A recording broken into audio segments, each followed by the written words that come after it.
A sirene azul piscava na janela da sala como se fosse vela de aniversário fora de lugar. O bolo de fubá ainda estava quente sobre a mesa.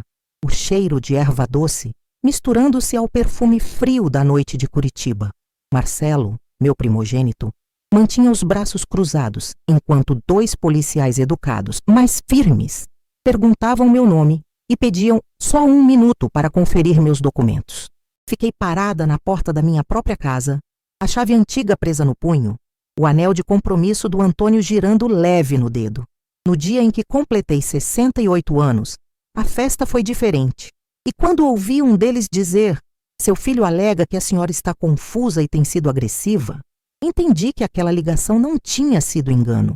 Só que dessa vez, eu tinha guardado algo que eles não esperavam.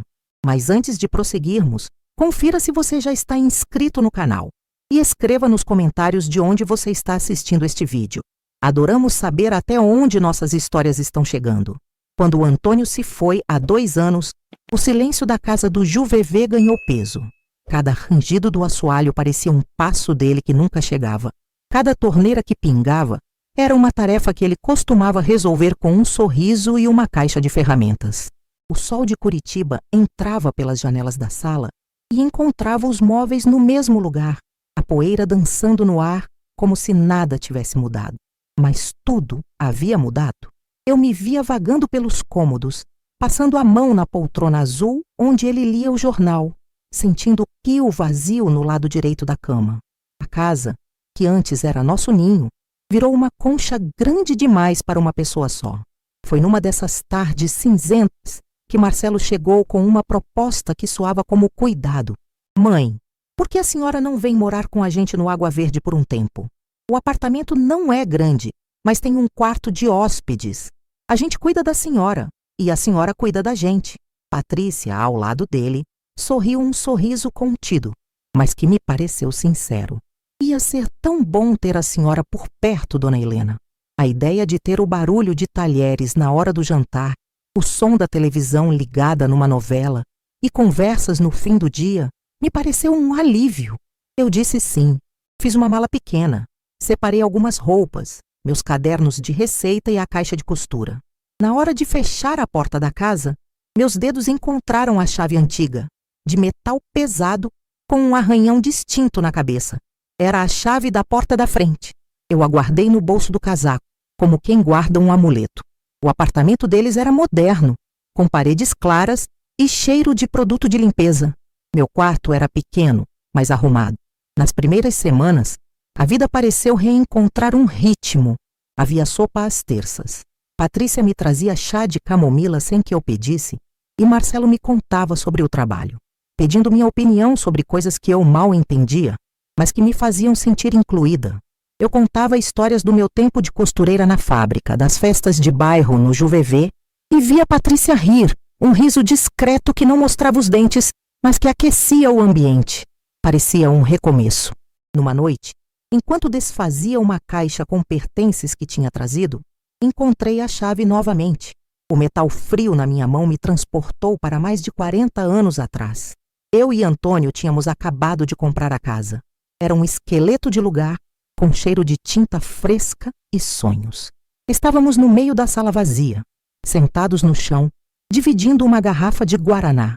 Ele tirou do bolso 2 chaves amarradas com um barbante. Uma era nova, brilhante.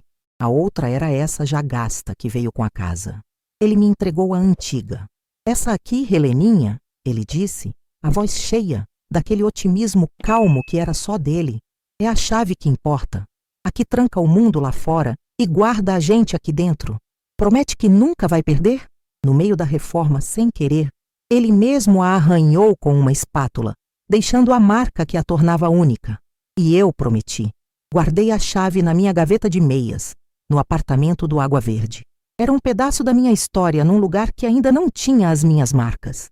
Aos poucos, a gentileza de Marcelo e Patrícia começou a mudar de forma. O cuidado se transformou num controle sutil, quase invisível. Começou com as contas. "Deixa que eu pago pela internet, mãe, é mais fácil. Me poupa o trabalho de ir ao banco?" Depois, a senha do cartão. "Só para resolver um boleto atrasado, depois a senhora troca." Eu, querendo ser prática e não dar trabalho, concordava. Patrícia começou a arrumar minhas coisas, a dobrar minhas roupas de um jeito diferente, a sugerir que eu doasse alguns dos meus bibelôs, porque acumulam muito pó. Sogra. Eram gestos pequenos, embalados em palavras de carinho, mas que me faziam sentir cada vez menor dentro daquele espaço. Eu me pegava pedindo licença para pegar um copo d'água na cozinha, limpando a pia 2 vezes para ter certeza de que não havia deixado nenhum rastro. O afeto deles começou a parecer condicional, como se eu precisasse merecê-lo sendo perfeitamente quieta, perfeitamente organizada, perfeitamente grata. O apartamento, que antes parecera um porto seguro, começava a se estreitar ao meu redor. E todas as noites, antes de dormir, eu abria a gaveta e tocava o metal frio da chave do JVV, sentindo o arranhão na cabeça. Era a única coisa ali que ainda parecia inteiramente minha. Era seca a promessa do Antônio me lembrando que eu tinha um lugar no mundo, um lugar com as minhas regras e as minhas memórias, um lugar para onde eu precisava voltar antes que me esquecesse de quem eu era. O retorno à minha casa no JVV não foi um retorno, mas uma visita vigiada. Marcelo e Patrícia vieram junto com a desculpa de que a casa precisava de uma geral antes que eu pudesse ficar sozinha. A reforma no apartamento deles, aquela que eu nunca pedi, se estendeu como uma névoa sem prazo para dissipar, e foi ali, entre minhas próprias paredes, que as pequenas fissuras no cuidado deles começaram a se alargar, transformando-se em rachaduras silenciosas. A primeira vez que senti o chão tremer foi numa manhã de terça-feira. Eu preparava o café como sempre fiz por mais de 40 anos, o pó medido na colher de sopa, a água fervendo no ponto exato. Marcelo entrou na cozinha, pegou a garrafa térmica da minha mão e a esvaziou na pia. "Mãe, a senhora colocou sal no açúcar de novo", ele disse sem me olhar nos olhos. O tom dele não era de preocupação, era de cansaço, de quem aponta um erro pela 10ª vez. Eu abri a boca para dizer que o saleiro e o açucareiro ficavam em potes diferentes, de cores diferentes, mas ele já estava abrindo um novo pacote de café. "Deixa que eu faço. A senhora descansa." Ele me guiou pelo ombro até a cadeira da sala, como se eu fosse uma visita frágil. Naquele momento, preferi engolir seco e concordar. Com Patrícia, as coisas eram mais sutis. Eram os olhares de canto, as frases que começavam com todo respeito, sogra." Certo dia, estávamos almoçando, e eu contei uma história sobre como eu e o Antônio tínhamos escolhido os azulejos do banheiro, uma saga que envolveu 3 lojas e uma Kombi emprestada. No meio da minha risada, ela me interrompeu, sorrindo para Marcelo. "A memória da sua mãe para coisas antigas é impressionante, né, amor? Pena que não funciona tão bem para o que a gente conversou ontem." Eu parei de falar. O garfo ficou suspenso no ar. Eu não me lembrava do que havíamos conversado no dia anterior, e o branco que me deu na mente foi mais assustador do que a alfinetada dela. O riso dela parou no ar, e eu senti o peso do meu próprio silêncio. O controle sobre meu dinheiro, que começou com o pagamento de uma conta ou outra, virou rotina. Marcelo passou a recolher a correspondência na caixa do correio antes de mim. Certa tarde vi um envelope do banco sobre a mesa e fui pegá-lo. Ele o tomou primeiro com uma agilidade que me pareceu ensaiada. "Deixa comigo, mãe, é só o extrato. A senhora sabe como esses números confundem." Ele abriu, passou os olhos rapidamente e guardou no bolso da calça. "Está tudo certo", disse, e mudou de assunto, perguntando se eu queria assistir a novela. Eu queria ver meu extrato, queria saber o que era meu, mas a facilidade com que ele me infantilizava me paralisou. Falar com a minha filha, Valentina, também se tornou um ato supervisionado. Quando o telefone tocava e era ela, Marcelo fazia questão de ficar por perto, ou pedia para colocar no viva voz para todo mundo conversar. Numa dessas ligações eu comecei a contar que estava com saudade do meu quintal, e ele interveio. "A mãe está ótima, filha, só um pouco nostálgica. Estamos cuidando de tudo por aqui." Desliguei sentindo que a voz da minha filha tinha chegado de muito mais longe do que Florianópolis. O golpe mais fundo, no entanto, veio numa tarde chuvosa de domingo. Eu estava na minha poltrona azul, folheando um álbum de fotografias antigas. Patrícia sentou-se na beirada do sofá, me observando. Depois de um longo silêncio, ela suspirou e disse, com uma voz falsamente doce: Sabe, dona Helena, a gente se preocupa muito com a senhora. Um lugar como este, tão grande, cheio de escadas, é um risco. Já pensou se a senhora cai e ninguém vê? A imagem que ela pintou ficou pairando no ar. Eu, caída no chão frio da minha própria casa, sozinha. Marcelo entrou na sala naquele instante, como se a deixa tivesse sido combinada. A Patrícia tem razão, mãe. A gente só quer o seu bem. Talvez fosse hora de pensar num lugar menor, mais seguro, sem o peso de ter que cuidar de tudo isso. Eles não viam uma casa, viam um problema a ser resolvido, um fardo a ser gerenciado. Ali, parada na minha própria sala, eu me senti pela primeira vez como uma visita indesejada. O cuidado deles tinha se tornado uma gaiola de portas abertas, e eu estava começando a ter medo de voar para fora dela. A manhã do meu aniversário de 68 anos começou com um ritual. Acordei antes do sol, quando Curitiba ainda era uma mancha cinzenta do outro lado da janela. Na cozinha, o silêncio era meu companheiro. Meus movimentos eram automáticos, guiados por uma memória que morava nos músculos. A manteiga gelada cedendo sob a pressão dos meus dedos na farinha. O estalar dos ovos contra a borda da tigela. O zumbido baixo da batedeira. Eu estava fazendo o bolo de fubá do Antônio. O cheiro de erva doce que subia da massa era o cheiro da nossa primeira casa, das tardes de domingo, de uma vida inteira. Estendi a toalha florida sobre a mesa, a mesma que usei no primeiro aniversário do Marcelo. Era um jeito de me ancorar, de dizer para mim mesma que aquela casa ainda guardava a minha história. Com o bolo no forno, o calor começou a aquecer a cozinha e o meu peito. Peguei o meu celular, um aparelho simples que mal sabia usar. O único número que eu discava com segurança era o da Valentina. Eu precisava ouvir a voz dela. Precisava de um parabéns, mãe, que não viesse acompanhado de um olhar de avaliação. Sentei-me à mesa, o telefone na mão, o coração um pouco mais leve. O primeiro toque soou, longo e esperançoso, do outro lado da linha em Florianópolis. A porta da cozinha se abriu com um solavanco. Marcelo entrou, já vestido para o trabalho, a gravata apertada no pescoço. Seus olhos foram direto para o celular na minha mão. O sorriso que ensaiei morreu antes de nascer. Ele atravessou o cômodo em 3 passos largos e, sem uma palavra, arrancou o aparelho da minha mão. O gesto foi tão rápido, tão violento, que meus dedos ficaram no ar, segurando um vazio. "Chega, mãe!" A voz dele era um açoite, baixa e cortante. "A senhora está ficando louca com essas histórias? Vai ligar para Valentina, fazer intriga, encher a cabeça dela de besteira." O som da queda pareceu ecoar por toda a casa. Então, ele fez algo que quebrou não apenas o telefone, mas algo dentro de mim. Ele pegou o próprio celular do bolso, virou-se de costas para mim e discou. A postura dele mudou.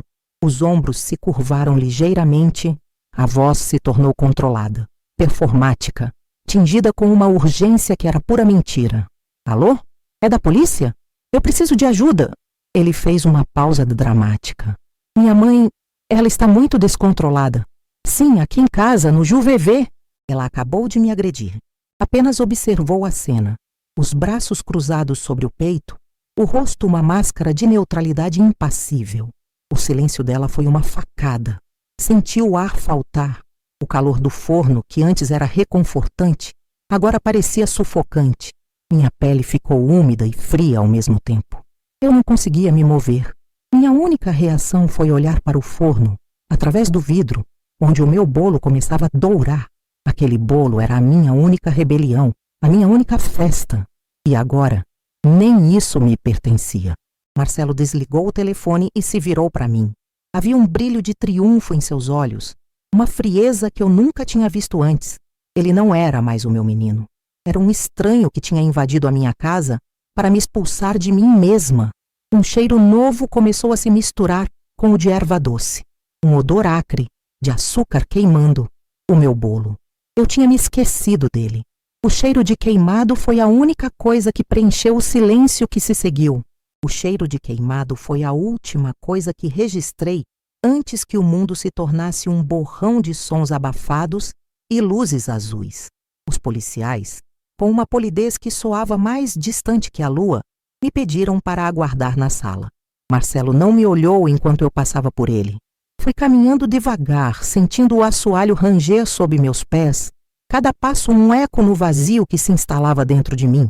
Sentei-me na poltrona azul, aquela que comprei com meu primeiro 13º na fábrica, e minhas mãos encontraram o tecido gasto dos braços, um relevo familiar num mundo que acabava de se tornar irreconhecível. O azul da sirene pintava e despintava a parede, um pulso frio e intermitente que transformava a sala num lugar estranho. As vozes na cozinha eram murmúrios, fragmentos de frases que chegavam até mim sem sentido. Documentos, confusa, procedimento padrão. Eu não era mais Helena. Era um caso, um procedimento, um item na pauta daquela noite. Meus olhos se fixaram na estante de madeira, no porta-retratos de prata que Patrícia insistia em polir todo sábado, a foto do nosso casamento. Eu, com um vestido simples que costurei em 2 noites, e Antônio, com a gravata torta e um sorriso que parecia dizer que sabia de um segredo bom. O mundo lá fora parou de girar, ou talvez fosse apenas o meu que tivesse saído do eixo. A luz azul me levou para aquele dia. Lembro do calor da mão dele na minha, do cheiro de lavanda no meu vestido e do fotógrafo apressado dizendo: "Sorriam". Antônio se inclinou e sussurrou no meu ouvido: "A gravata está torta de propósito, Heleninha. É para você ter sempre algo para arrumar em mim". Eu ri, um riso tão genuíno que a foto o capturou para sempre. Naquele instante, éramos uma promessa de cuidar um do outro, de construir paredes e memórias, de ter uma chave que trancasse o mundo lá fora e nos guardasse aqui dentro. A chave, minha mão por instinto, foi até o bolso do meu vestido, mas ele estava vazio. A chave estava na porta, onde a deixei quando tudo começou. Um dos policiais passou pela sala, o coldre da arma balançando na altura dos meus olhos. Ele me deu um olhar rápido, profissional, desprovido de qualquer emoção. Para ele, eu era apenas uma senhora sentada numa poltrona azul. Ele não via a costureira que sonhou com aquela casa, a esposa que riu de uma gravata torta, a mãe que assou bolos de aniversário por mais de 30 anos naquela cozinha. Eu me senti transparente, como se as paredes da minha própria casa pudessem me atravessar. A dor não era aguda, não era um grito, era um peso surdo, uma sensação de encolhimento, como se meu corpo estivesse se desfazendo em poeira sobre o estofado. O tempo se arrastou. Os murmúrios na cozinha cessaram. Ouvi a porta da frente se fechar com um clique suave. O som dos motores se afastando na rua. O silêncio que se seguiu foi mais alto que a sirene. Era um silêncio denso, ocupado pela ausência de tudo. Marcelo e Patrícia não vieram até a sala. Ouvi os passos deles subindo a escada, o clique da porta do quarto deles se fechando. Fui deixada sozinha com o fantasma da minha festa. Levantei-me, o corpo rígido. Fui até a cozinha. O cheiro de queimado ainda pairava no ar, amargo e definitivo. O bolo estava sobre o balcão, uma massa escura e encolhida dentro da forma. Meu celular jazia no chão, a tela uma teia de aranha escura. Ajoelhei com dificuldade, o joelho estalando em protesto, e recolhi os cacos de vidro e plástico. Eram apenas peças, fragmentos de algo que antes me conectava ao mundo, a voz da minha filha. Guardei os pedaços no bolso, o mesmo bolso onde eu costumava guardar a chave. Não havia lágrimas. Meus olhos estavam secos, como se tivessem esgotado toda a umidade. Caminhei até a janela da sala, a mesma que antes refletia a luz azul. Agora, ela mostrava apenas a rua escura e silenciosa do Juvevê. As luzes das casas vizinhas piscando como estrelas distantes e indiferentes. Encostei a testa no vidro frio. O contato gelado foi um choque, a única coisa real que senti em horas. Fechei os olhos e respirei fundo, o ar entrando nos meus pulmões com o cheiro de bolo queimado e de uma solidão que tinha o tamanho daquela casa inteira.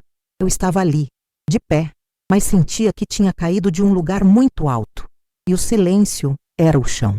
O silêncio que ficou para trás era mais pesado que qualquer sirene. A casa, agora vazia de estranhos, parecia ter encolhido, as paredes se aproximando para me sufocar com o cheiro acre do bolo queimado. Eu permaneci ali, de pé, diante da janela da sala, vendo a noite de Curitiba seguir seu curso como se nada tivesse acontecido. Um carro passava, um cachorro latia ao longe. O mundo continuava, indiferente à pequena guerra que acabara de ser declarada na minha cozinha. A dor, que antes era uma pontada aguda, transformou-se numa dormência fria que se espalhou pelos meus membros. Eu não sentia raiva, não sentia tristeza, sentia um esvaziamento profundo, como se tivessem retirado não apenas o meu telefone, mas a minha voz, a minha história, a minha própria identidade. Ali, refletida no vidro escuro da janela, eu via a silhueta de uma senhora idosa, frágil, encurralada na sua própria casa. E pela primeira vez eu me perguntei se era aquilo que Marcelo e Patrícia viam, se era aquilo que eu tinha me tornado. Foi então que a engrenagem da minha mente, emperrada pelo choque, começou a girar lentamente. O pensamento se moveu para trás, não com a nostalgia das memórias boas, mas com a precisão de um investigador. Revi a cena do açúcar e do sal, a interrupção da minha história sobre os azulejos, a forma como Marcelo tomava os extratos bancários da minha mão. Não eram incidentes isolados, como eu tentava me convencer. Não eram tropeços da minha idade ou excesso de cuidado da parte deles. Era um padrão, um roteiro sutil, executado com a paciência de quem tece uma teia. Cada gesto, cada palavra, cada olhar de canto era um fio.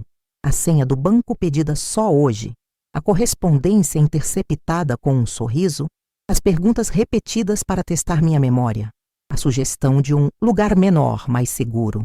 Tudo se conectava, formando um desenho claro e terrível. Eles estavam metodicamente desconstruindo a minha autonomia, me convencendo e convencendo os outros de que eu não era mais capaz. A chamada para a polícia não foi um ato de desespero. Foi o próximo passo lógico no plano deles. O golpe final para me declarar oficialmente incapaz. A culpa que eu carregava, a vergonha de estar confusa, de ser um peso, começou a se dissolver. Aquele sentimento pegajoso que me fazia pedir desculpas por existir foi substituído por uma clareza cortante. Não era eu quem estava falhando. Era o amor deles que havia se tornado uma ferramenta de controle. O cuidado deles era uma gaiola. E a porta não estava aberta como eu pensava. Estava apenas destrancada, esperando o momento certo para ser fechada para sempre.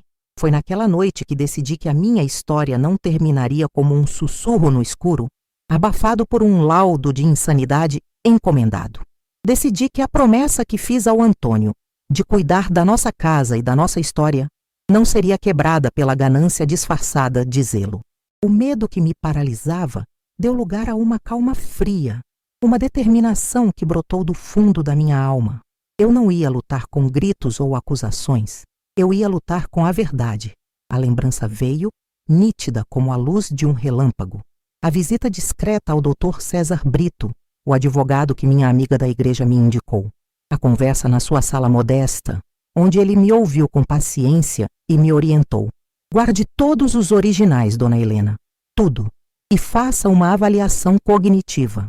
Um documento vale mais que 1000 palavras.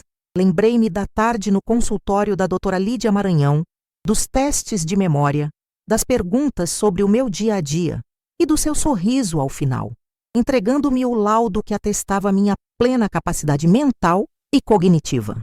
E o mais importante, lembrei-me de onde tudo aquilo estava guardado. Não nas gavetas que os policiais haviam revistado, não na pasta azul que Marcelo pegou com um ar de triunfo. As cópias estavam ali, iscas para a pressa deles.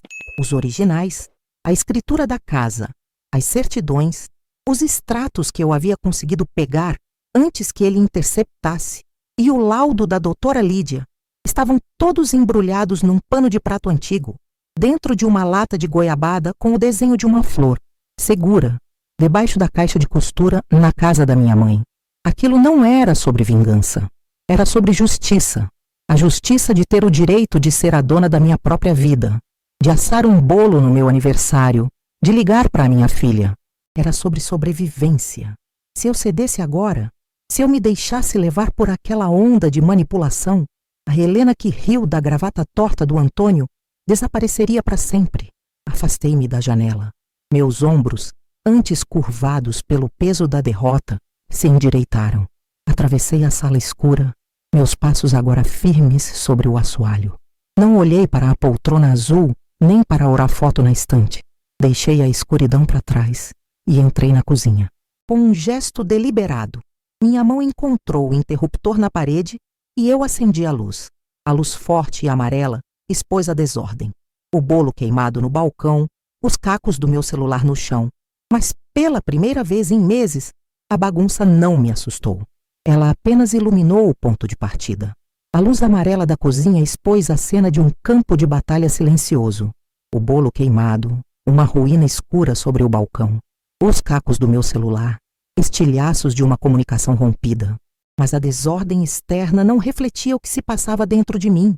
Pela primeira vez em meses, minha mente estava perfeitamente arrumada, cada pensamento em seu devido lugar, cada sentimento catalogado.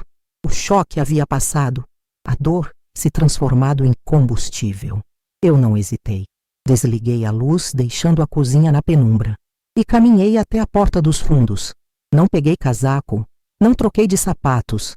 A noite fria de Curitiba me recebeu com um abraço cortante, mas o ar gelado em meus pulmões apenas avivou a chama da minha resolução.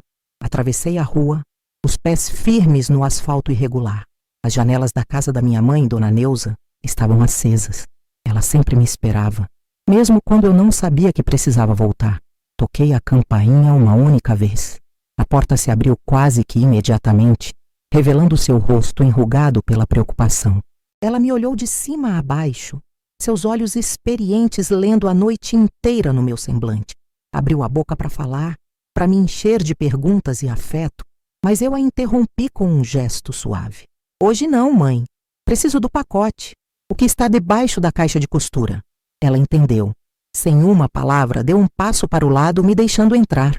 Segui-a até o seu quarto, o cheiro de lavanda e naftalina me envolvendo como uma memória de infância. Ela se ajoelhou com a dificuldade dos seus 85 anos e puxou uma caixa de madeira de debaixo da cama. Sobre ela, sua antiga máquina de costura Singer. Com as duas mãos, retirou a caixa e me apontou o que havia embaixo. Ali estava, a lata de goiabada com o desenho de uma flor desbotada na tampa. Peguei-a. O metal era frio e pesado. Um cofre de memórias e verdades. Levei-a para a mesa da cozinha dela, abri a tampa com um rangido familiar e retirei o pano de prato antigo que envolvia meus tesouros. Desdobrei o tecido com o cuidado de quem manuseia uma relíquia. Lá estavam eles, os originais. A escritura do imóvel do JuVV, registrada sob o número 42.817, no cartório de registro de imóveis do primeiro ofício. As certidões de nascimento, a de casamento. E, por cima de tudo, o laudo da doutora Lídia Maranhão, com seu carimbo e assinatura, atestando em 2 páginas de termos técnicos e claros a minha plena capacidade cognitiva. Preciso usar seu telefone, eu disse, a voz firme. Dona Neuza apenas apontou para o aparelho de disco sobre o aparador. Disquei o número do Dr. César Brito de memória. Já passava das 10 da noite. O telefone chamou 3 vezes. Eu já me preparava para a caixa postal quando a voz dele soou do outro lado, sonolenta, mas profissional. Alô? César, é a Helena Figueiredo. Aconteceu. Houve uma pausa. O som de alguém se sentando na cama. Dona Helena, a senhora está bem? Vamos protocolar a ação de interdição inversa com pedido de tutela de urgência para o bloqueio imediato de qualquer movimentação sobre o imóvel. Traga tudo. Podemos protocolar isso amanhã mesmo? Perguntei, precisando ouvir a confirmação. Amanhã mesmo. O sistema do tribunal é eletrônico. Antes do almoço, o juiz terá nossa petição em mãos. Descanse, dona Helena. A parte mais difícil já passou. Desliguei o telefone. O clique do gancho no aparelho foi o som de uma engrenagem se encaixando. Na manhã seguinte, o céu de Curitiba estava da cor do chumbo, mas para mim parecia um dia claro.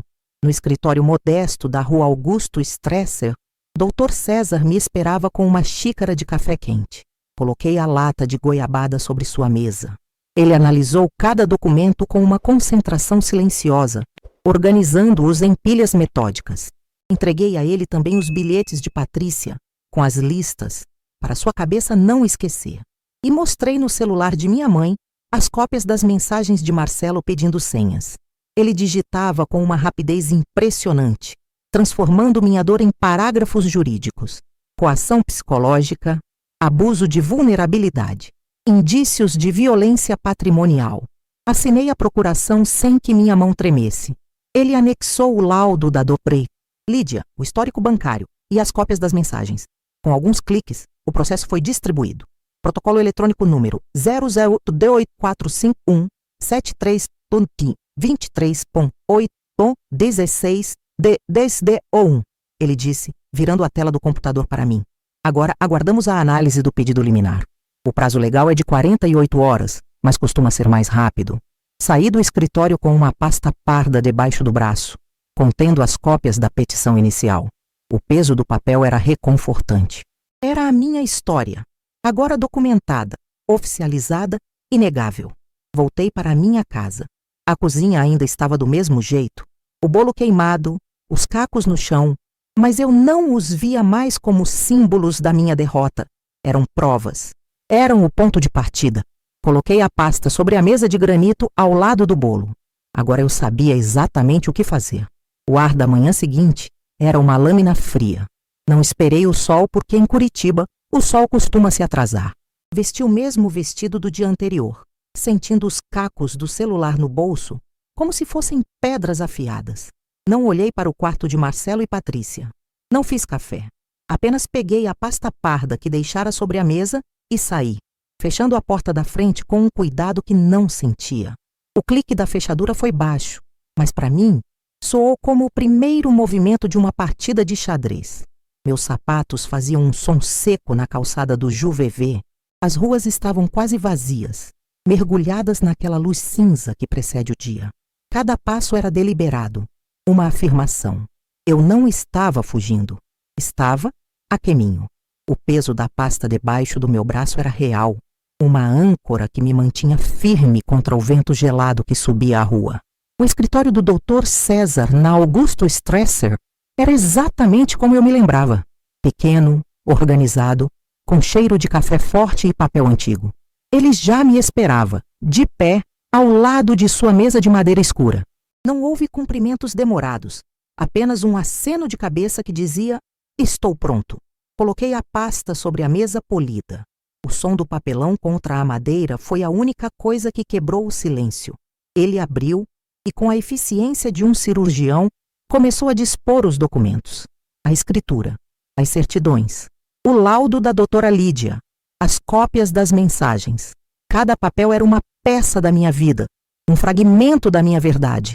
Ele não fez perguntas sobre a noite anterior. Ele não precisava. A história estava ali, impressa em tinta e atestada por carimbos. A petição está pronta. Só preciso da sua assinatura na procuração. Aqui e aqui. Ele me estendeu uma caneta pesada de metal. Peguei-a. O metal era frio, sólido. Minha mão não tremeu. Deslizei a ponta da caneta sobre a linha pontilhada, formando meu nome completo. Helena Azevedo Figueiredo. O som da escrita no papel era um arranhão suave, a minha voz reencontrando uma forma de existir. Assinei a segunda folha. O gesto foi definitivo, como fechar uma porta para o passado. Dr. César pegou os papéis de volta, digitalizou-os com movimentos rápidos e precisos. O zumbido baixo do scanner era a trilha sonora da minha emancipação. Observei seus dedos voando sobre o teclado, transformando anos de angústia silenciosa em termos legais, em artigos de lei, em um pedido formal de justiça. Ele virou a tela do computador para mim. Este é o protocolo. Vamos enviar agora. Meus olhos seguiram o cursor do mouse até um botão azul que dizia protocolar. Ele clicou. Uma pequena barra de progresso apareceu na tela. Por um instante, o mundo inteiro pareceu se resumir àquele retângulo azul se preenchendo lentamente. 1%, 10%, 50%. O zumbido do computador parecia mais alto. Minha respiração ficou suspensa. 99%. E então, a barra desapareceu, substituída por uma mensagem em letras verdes e um número longo. Protocolo número 0028451-73.2023.8.16.0001. Ele leu em voz alta. Cada número uma martelada cravando minha decisão na realidade. Distribuído para a segunda vara de família. Agora, aguardamos a análise do pedido liminar. Saí do escritório com o sol pálido finalmente rompendo as nuvens. O ar ainda estava frio, mas eu não o sentia mais. O caminho de volta para casa foi diferente. Eu não era mais uma vítima se esgueirando pela manhã. Eu era uma mulher que tinha acabado de assinar o próprio nome. Entrei em casa e fui direto para a cozinha. O bolo queimado ainda estava lá, um monumento escuro à festa que não aconteceu.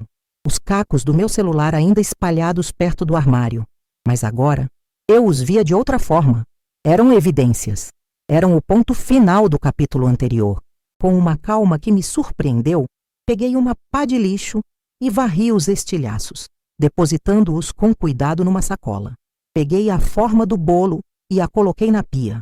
Abri as janelas, deixando o ar novo entrar e levar embora o cheiro de queimado. Sentei-me à mesa da cozinha, a mesma onde eu queria ter ouvido os parabéns da minha filha. O silêncio era profundo, mas não era mais um silêncio de opressão. Era um silêncio de espera. O tempo se arrastava. Cada minuto parecia uma hora. Eu não sabia o que fazer a não ser esperar. Olhei para o telefone de disco de Dona Neuza, que eu trouxera comigo. Ele permaneceu mudo. O sol se moveu no céu, a luz atravessando a cozinha e tocando a parede oposta. E então, o aparelho vibrou sobre a mesa, um zumbido curto e elétrico que cortou o silêncio como uma faca. Uma mensagem de um número que eu não tinha salvo. Era o do Dr. César. Meus dedos, um pouco trêmulos agora, tocaram a tela. A mensagem era curta, sem rodeios, objetiva como um veredito. Liminar deferida. Venda e oneração do imóvel bloqueadas imediatamente. Um ruído familiar que, naquele instante, soou como o estalar de um galho prestes a quebrar. Marcelo entrou primeiro, o rosto uma máscara de preocupação ensaiada. Patrícia veio logo atrás, o olhar varrendo a cozinha, notando a ausência do bolo e a limpeza súbita do chão. Por um segundo, o silêncio se instalou, denso e expectante. Eles não sabiam. Ainda não. Marcelo abriu a boca, provavelmente para iniciar mais um sermão sobre a minha teimosia, mas seu celular tocou antes. Ele atendeu com impaciência, andando em círculos perto da mesa. Alô? Sim, sou eu. Como assim, bloqueado? Deve haver algum engano. A mudança em sua postura foi imediata. A coluna se enrijeceu. O tom de voz baixou para um sussurro incrédulo. Uma ordem judicial? De quem? Ele parou de andar e seus olhos encontraram os meus do outro lado da cozinha. Naquele olhar, eu vi o momento exato em que a peça final do quebra-cabeça se encaixou na mente dele. A incredulidade se transformou em uma fúria fria. Ele desligou o celular sem se despedir e o colocou sobre a mesa com uma força contida. O som do plástico contra o granito foi a única pontuação no silêncio. O que você fez? A voz dele era um fio de gelo. Eu permaneci sentada, as mãos pousadas sobre os joelhos. Não desviei o olhar. Eu protegi o que é meu, respondi, a voz saindo mais firme do que eu esperava. Patrícia deu um passo à frente, a mão no peito, no gesto mais teatral de mágoa que eu já vira. Helena, como pôde? Depois de tudo que fizemos pela senhora, a gente só queria cuidar. O ataque começou, não com gritos, mas com uma chuva fina e venenosa de mensagens e notificações. Meu celular antigo, que eu havia substituído pelo de Dona Neuza, começou a vibrar sobre a mesa. Primeiro, uma mensagem no grupo da família, enviada por Patrícia de um número que eu não reconhecia, provavelmente de um parente distante. A prévia na tela era suficiente. Pessoal, peço orações. A mãe do Marcelo não está bem. Está sendo influenciada por pessoas mal intencionadas e tomando decisões que a prejudicam. Precisamos nos unir por ela. Você destruiu nossa família. Vi o rosto de Marcelo se contrair ao ler minha resposta em seu próprio aparelho. Ele esperava lágrimas, súplicas, justificativas. Não obteve nada disso. Obteve um limite. A reação dele foi mudar de tática. Se não podia me quebrar, tentaria envenenar a única pessoa cuja opinião ainda me feria. Valentina. Ele pegou o celular e discou o número dela, colocando no viva voz de propósito, para que eu fosse obrigada a testemunhar a cena. Filha! A voz dele saiu embargada, perfeitamente calibrada para soar como a de um filho com o coração partido. Aconteceu uma coisa grave com a mamãe. Não, ela está bem fisicamente, mas ela entrou na justiça contra a gente. A cabeça dela... Não sei mais o que fazer. Ela está nos acusando de coisas horríveis. Eu ouvi a minha história sendo torcida, transformada numa arma contra mim, e me forcei a permanecer imóvel. Patrícia, percebendo que o teatro precisava de um segundo ato, abriu o Instagram. Com os dedos ágeis, postou uma foto antiga, uma imagem embaçada de suas mãos segurando as minhas. A legenda era vaga e dilacerante. Às vezes, o maior ato de amor é cuidar de quem se recusa a ser cuidado. É exaustivo, mas a gente segue. As notificações de curtidas e comentários de apoio começaram a pipocar no celular dela. Eu estava sendo julgada e condenada num tribunal de redes sociais, do qual eu nem fazia parte. O telefone que eu usava não parava de vibrar com chamadas de tias e primos, todos devidamente alarmados pela mensagem no grupo da família. O barulho era ensurdecedor, uma cacofonia de bips, vibrações e acusações veladas. O ar da cozinha ficou pesado, rarefeito, mas no centro daquele furacão eu encontrei um ponto de silêncio. Era a minha certeza. Observei os dois, desesperados, atirando para todos os lados, tentando recuperar o controle que haviam perdido. E percebi que eles não tinham poder sobre mim. Tinham poder sobre a percepção dos outros, sobre as fofocas da família, sobre os algoritmos das redes sociais.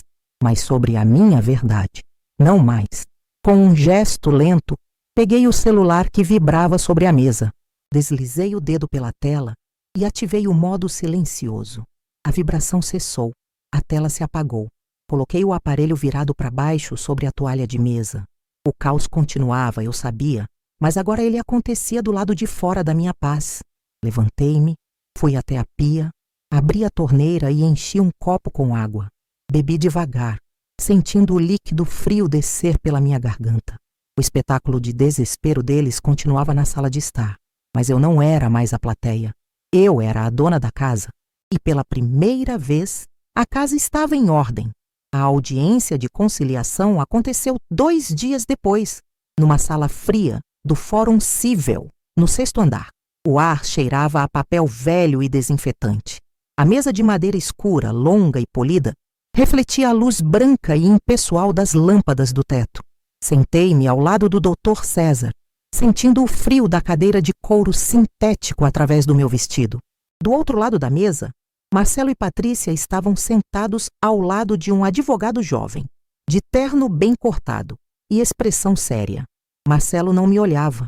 Mantinha os olhos fixos num ponto qualquer da parede, a mandíbula travada. Patrícia, por sua vez, me lançava olhares rápidos, cheios de uma mágoa calculada. No meu colo, dentro da mesma pasta parda que continha os documentos, eu sentia o contorno rígido do porta-retratos com a foto do meu casamento. Era a minha âncora, a lembrança física da vida que eu estava ali para defender. O juiz, um homem de cabelos grisalhos e olhos atentos, entrou na sala e sentou-se na cabeceira. Ele folheou os papéis à sua frente e o silêncio se tornou pesado, quebrado apenas pelo zumbido distante do ar-condicionado. O advogado deles falou primeiro. A voz era calma, ponderada, cada palavra escolhida para construir uma narrativa de cuidado e preocupação. Ele falou da minha idade avançada, da minha fragilidade natural, dos pequenos episódios de confusão, que, segundo ele, vinham se tornando mais frequentes. Ele sugeriu uma solução que soava razoável, quase generosa, uma administração solidária dos meus bens para me poupar de preocupações e garantir que minhas decisões fossem sempre acompanhadas e seguras. Enquanto ele falava, Patrícia assentia com a cabeça, um gesto sutil de confirmação. Dr. César ouviu tudo sem se mover. Quando o outro advogado terminou, o juiz se virou para mim. Seus olhos não eram de pena, mas de avaliação. Dona Helena Figueiredo, a senhora gostaria de dizer alguma coisa? Minha voz saiu clara, sem tremor. Eu não levantei o tom, apenas preenchi o silêncio da sala com a minha verdade. Meu nome é Helena Figueiredo, tenho 68 anos. Passei mais de 30 deles costurando vestidos de noiva para pagar, junto com meu falecido marido, cada tijolo da casa onde moro. Sei a diferença entre sal e açúcar. Sei a data de aniversário dos meus 2 filhos e dos meus netos. Sei que o extrato do banco não deve ser escondido de quem é o dono da conta. Fiz uma pausa. O advogado de Marcelo se mexeu na cadeira, desconfortável. Nos últimos meses, continuei, olhando diretamente para o juiz, eu não me senti cuidada. Eu me senti vigiada, corrigida, diminuída. Chamaram a polícia no dia do meu aniversário porque eu queria ligar para a minha filha. Arrancaram o telefone da minha mão e me acusaram de agressão. Eu não estou confusa, meritíssimo. Estou triste. E estou muito cansada de ser tratada como um peso na minha própria casa. O silêncio que se seguiu foi absoluto. Dr. César então tomou a palavra, a voz tão calma quanto a minha. Meritíssimo, com a devida vênia, as alegações de incapacidade da minha cliente não se sustentam. Gostaríamos de juntar aos autos o laudo de avaliação cognitiva emitido pela doutora Lídia Maranhão, neurologista e geriatra do Hospital Nossa Senhora das Graças, datado de 3 semanas atrás. Ele deslizou uma folha de papel timbrado pela mesa polida. O documento parou bem em frente ao juiz. O advogado de Marcelo se inclinou para ler. E eu vi o momento exato em que sua expressão profissional vacilou. Dr. César continuou, sem alterar o tom. O laudo é conclusivo. Cito: a paciente Helena Figueiredo não apresenta qualquer déficit cognitivo, declínio de memória ou comprometimento de juízo que a impeça de gerir sua vida civil e patrimonial. Apresenta plena capacidade para todos os atos. Vi o rosto de Marcelo perder a cor. Ele finalmente ergueu os olhos e me encarou. E neles não havia mais fúria, apenas o choque vazio da derrota. Patrícia mordeu o canto da boca com força, o único sinal de que sua máscara de serenidade havia rachado. O relógio na parede foi o único som na sala, seus tiques marcando o fim de uma mentira. O juiz leu o laudo lentamente, depois ergueu o olhar, passando de mim para Marcelo. Ele não disse nada por um longo momento, apenas observou. Por fim, pigarreou. A liminar que bloqueia a oneração ou venda do imóvel está mantida. Qualquer tentativa de interdição sem provas contundentes e laudos idôneos será sumariamente indeferida. Se o convívio familiar se tornou insustentável, sugiro que medidas de afastamento residencial sejam consideradas para o bem-estar de todos. Ele se virou para mim novamente, a expressão mais suave. A senhora tem mais alguma coisa a dizer, dona Helena? César caminhou ao meu lado, a pasta de couro debaixo do braço, e não disse nada até chegarmos à calçada. Ali, ele parou e me entregou uma cópia da ata da audiência. O papel era fino, quase translúcido, mas pesava em minhas mãos como se fosse feito de chumbo e alívio. A notificação oficial chegará em alguns dias, dona Helena, ele disse, a voz calma de sempre. Mas a decisão já está registrada. Eu apenas assenti, incapaz de formular uma frase completa. As palavras que eu havia dito na frente do juiz ainda ecoavam dentro de mim, não como um grito, mas como um alicerce recém-assentado. A consequência formal chegou numa terça-feira chuvosa, entregue por um oficial de justiça. Era um envelope pardo, idêntico ao que eu levava para todos os lados, mas este continha a materialização da minha paz. A sentença interlocutória, publicada no Diário da Justiça em 14 de março, sob o protocolo número 0028451-73, era clara em seus termos. Concedia a Marcelo e Patrícia o prazo de 30 dias corridos para a desocupação voluntária do imóvel, localizado na rua Alberto Foloni, número 812. Naquele papel timbrado, com o brasão da República em marca d'água, estava o fim de uma luta de anos. Valentina, que chegou de Florianópolis no dia seguinte à audiência, foi a minha fortaleza silenciosa. Ela não fez perguntas sobre a dor. Não me forçou a reviver os detalhes.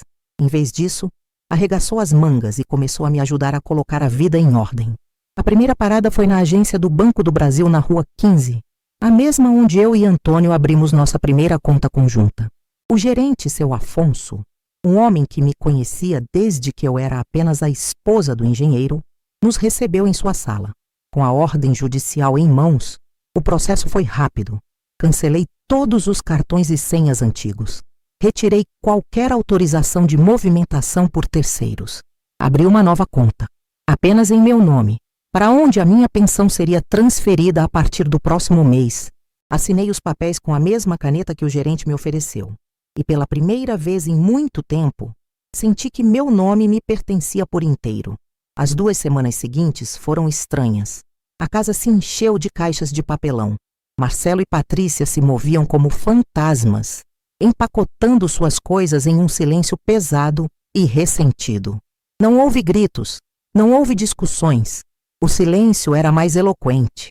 Eu os ouvia arrastando móveis no andar de cima, o som de fita adesiva sendo puxada, os murmúrios entre eles que cessavam assim que eu entrava no cômodo. Eu me refugiava na cozinha com Valentina e minha mãe e nós 3 tomávamos café, conversando sobre receitas, sobre o tempo, sobre qualquer coisa que não fosse o desmonte silencioso acontecendo no resto da casa. O processo foi metódico e estranhamente impessoal.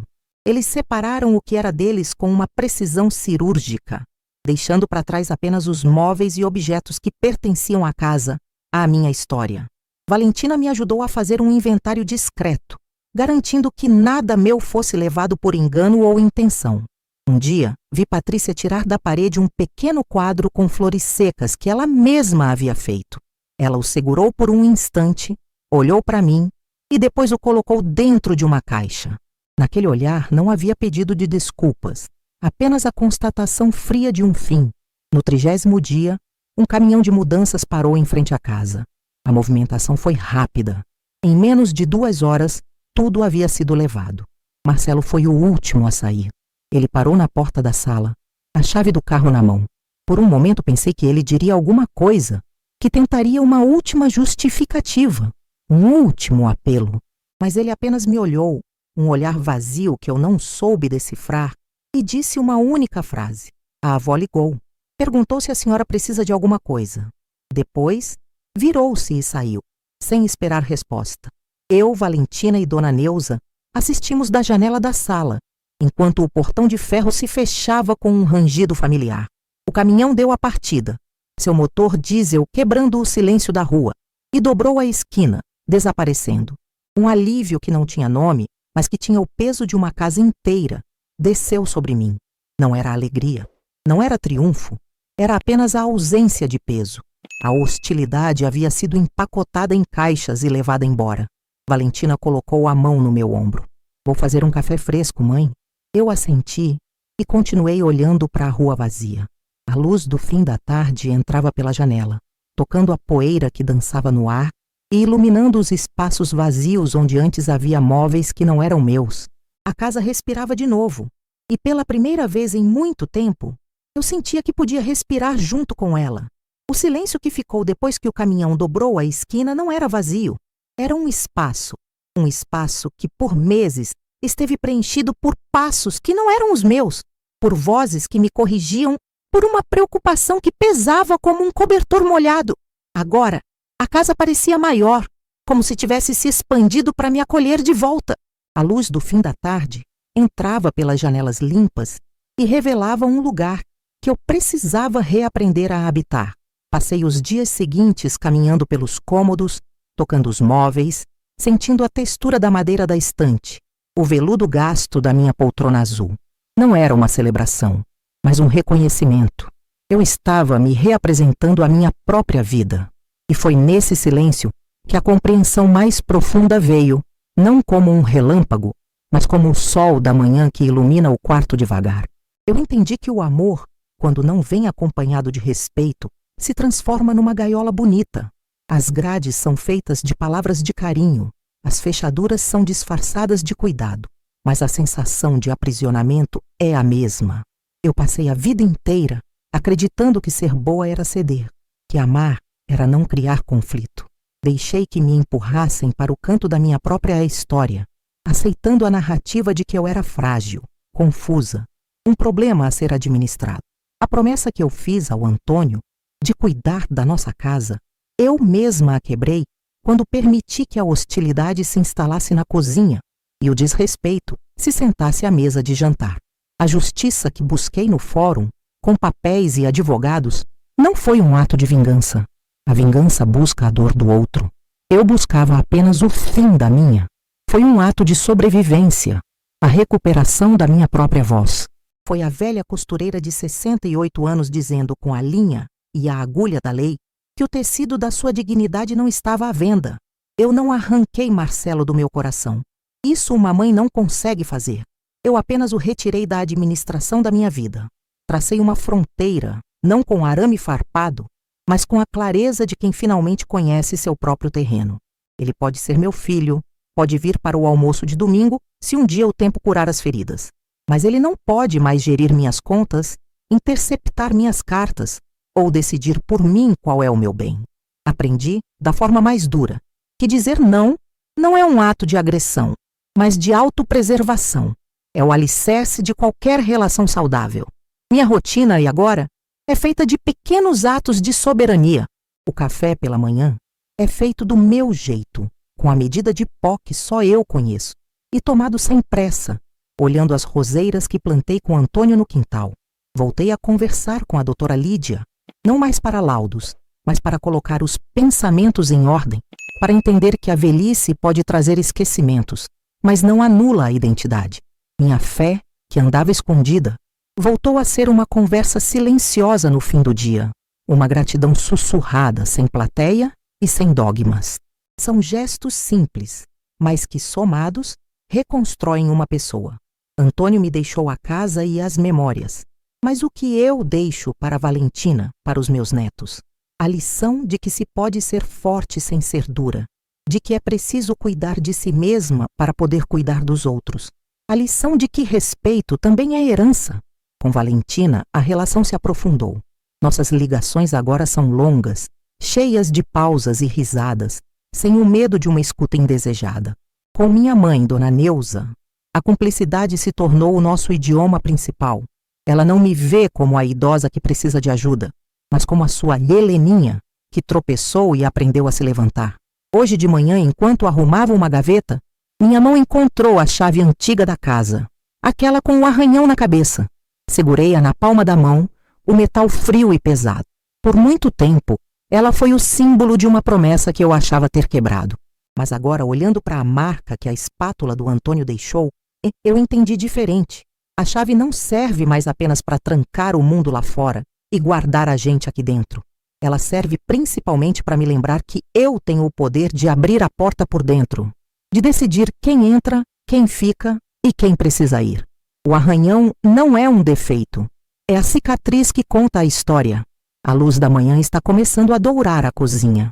O vapor sobe da minha xícara de café, desenhando formas passageiras no ar. Lá fora, ouço os primeiros sons da vizinhança acordando.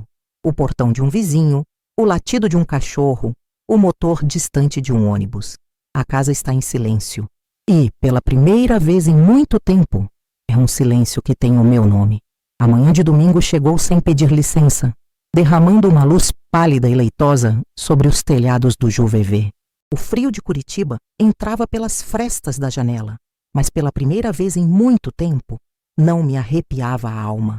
Era apenas frio, o clima da minha cidade, e não um presságio. Levantei-me devagar, sentindo o assoalho de madeira gelado sob os meus pés descalços. Um contato real e familiar. A casa estava em silêncio, mas não era o silêncio pesado da ausência ou o silêncio tenso da espera. Era um silêncio limpo, um espaço em branco, esperando que eu o preenchesse com os meus próprios sons. Fui para a cozinha, o coração da casa, agora purificado de memórias amargas. A luz da manhã tocava o granito da mesa, o mesmo lugar onde o meu bolo de aniversário havia se tornado um monumento à minha dor. Hoje, a pedra parecia apenas uma mesa, pronta para um novo começo. Abri a torneira e enchi a chaleira de metal com água, o som do líquido enchendo o vazio sendo a primeira nota da sinfonia do meu dia. Coloquei-a no fogo. Enquanto esperava, abri o armário e peguei a farinha de milho, o açúcar, os ovos. Meus movimentos eram lentos, deliberados, um ritual de reconquista. Eu não estava apenas fazendo um bolo de fubá, estava reconstruindo, ingrediente por ingrediente, a minha própria paz. A massa girava na tigela, amarela e perfumada com a erva doce que eu salpicava com os dedos. O cheiro, que antes me transportava para uma festa interrompida, agora era apenas o perfume da minha cozinha, da minha manhã, do meu tempo. Coloquei a forma no forno e, enquanto o calor começava a se espalhar, o som que eu esperava começou a crescer.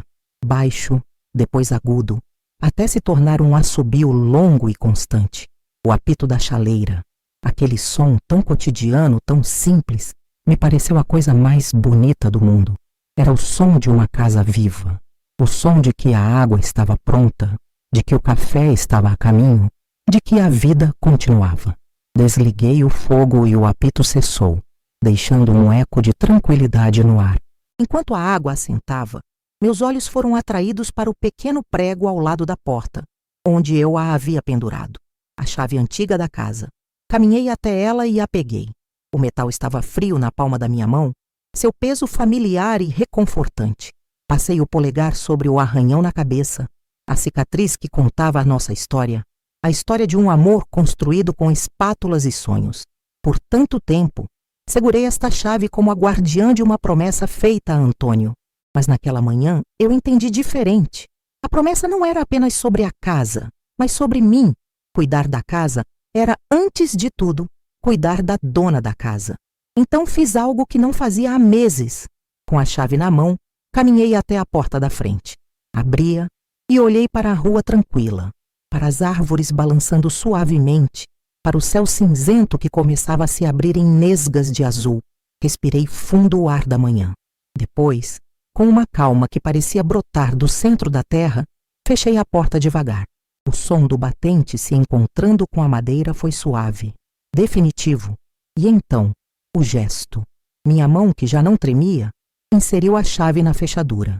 Girei-a, não com a força de quem se tranca por medo, mas com a doçura de quem fecha a última página de um livro difícil para, enfim, poder abrir outro. O clique do mecanismo se encaixando foi baixo, quase inaudível, mas para mim, ressoou por toda a casa. Foi o som da minha paz sendo selada por dentro. Voltei para a cozinha. O cheiro de bolo assando já preenchia cada canto, quente e doce. Servi uma xícara de café, o vapor subindo em espirais preguiçosas. Peguei uma fatia do bolo dourado, perfeito. Sentei-me à mesa e, ao lado da xícara, coloquei meu antigo caderno de receitas, aquele de capa dura e folhas amareladas. Abri-o numa página em branco. Peguei uma caneta e, com a caligrafia que a vida me deu, escrevi no topo: Receita do recomeço aos 68 anos. E embaixo, a primeira linha: ingredientes, uma xícara de coragem, uma pitada de paciência e silêncio a gosto. O sol, finalmente, atravessou a janela e aqueceu minhas mãos sobre a página. A casa, enfim, respirava no meu ritmo. E você? O que faria no meu lugar? Quero muito saber sua opinião, então deixa aqui nos comentários. E aproveita e me conta também como você chegou até esse vídeo. Adoro saber de onde vocês vêm. Se essa história tocou o seu coração, deixa o seu like.